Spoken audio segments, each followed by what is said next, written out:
हमारे खुदावंद यीशु की अंजील मुकद्दस मत्ती के मुताबिक उसका 10वां बाब 7 से 13 आयत तक। और चलते चलते ये मुनादी करना कि आसमान की बादशाही नज़दीक आ गई है। बीमारों को अच्छा करना, मुर्दों को जिलाना, कोढ़ियों को पाक साफ करना, बदरूहों को निकालना, मुफ्त तुमने पाया मुफ्त ही तुम देना। न सोना न चांदी न तांबा अपने कमरबंद में रखना, न रस्ते के लिए थैली, न 2 कुर्ते, न जूते, न लाठी लेना, क्योंकि मजदूर अपनी खुराक का हकदार है।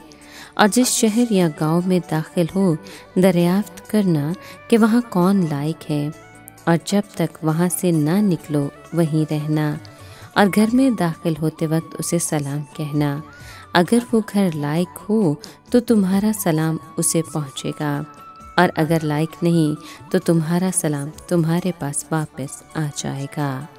पाक कलाम के पढ़े और सुने जाने पर खुदावंद की बरकत हो, खुदा का शुक्र हो। अजीज दोस्तों, आज पाक माँ कैथोलिक कलीसिया मुकद्दस बरनबास रसूल की ईद मनाती है। मुकद्दस बरनबास का ताल्लुक लावी के कबीले से है और वो कुप्रुस में पैदा हुए। कलाम मुकद्दस के मुताबिक बरनबास यीशु के 72 शागिर्दों में से है। मुकद्दस बरनबास का जिक्र रसूलों के अमाल में मिलता है। इनका असल नाम यूसुफ था।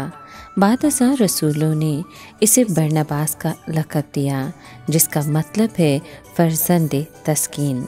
मुकद्दस बरनबास ही ने मुकद्दस पौलुस को रसूलों से मुतारिफ करवाया।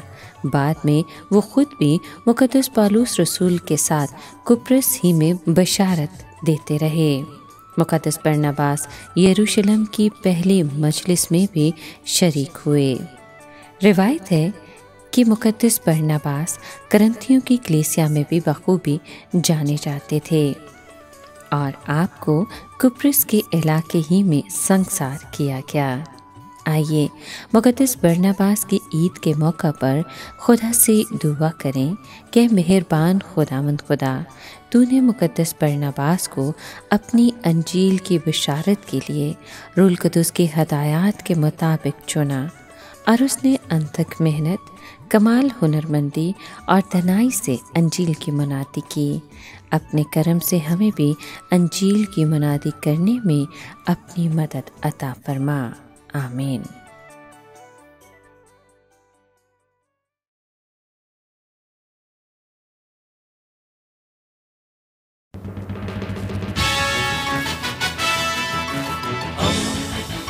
दोस्ती का पैगंबर, रेडियो वेरितास एशिया।